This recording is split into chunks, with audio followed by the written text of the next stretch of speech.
on the set? Was there some additions or changes? No, you don't ad-lib when you do a play by Tennessee Williams. You don't make up like they do today. A lot of actors make up stuff. You know, it's how they feel. But you don't do that in a theater, on the stage, or in a well-directed film. You obey what the director says in his translation of what the movie is about. And with such great writing, you don't tamper with those lines.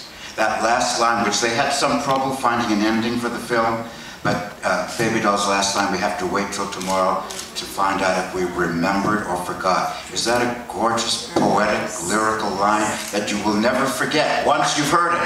And that was something that Tennessee wrote down there. You weren't sure about the ending, but the ending works perfectly.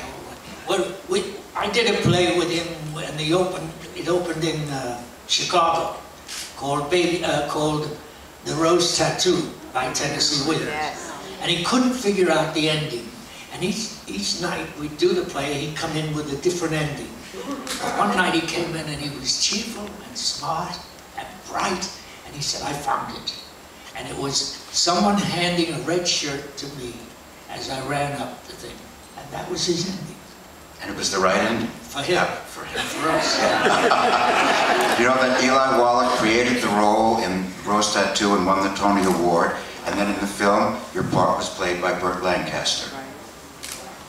Yeah. No, I'll tell you a funny thing about that.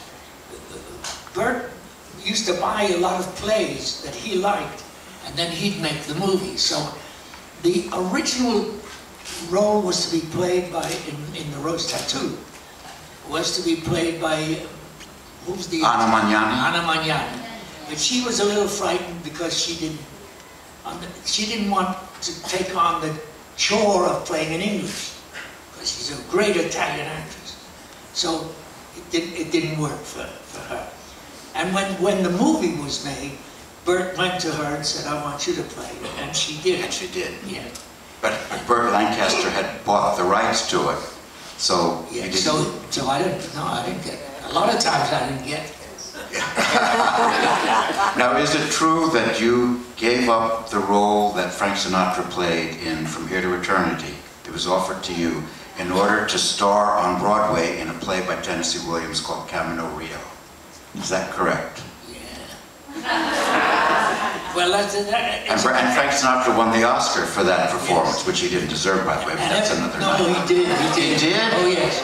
Every time he'd see me, he'd say, hello, you crazy actor. But you had no regrets about giving up that film for that great play? I did one of the greatest plays ever written, which was criticized by the critics, which didn't run very long, but it's one of the greatest experiences I had in the theater, called Camino Real, and I played Kilroy. And it's a remarkable...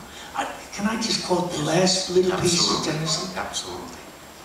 Lord Byron says in the play, lately I've been listening to hired musicians behind a row of artificial palm trees instead of the single pure-stringed instrument of my heart. Wow. For what is the heart but an instrument that turns chaos into order, noise into music?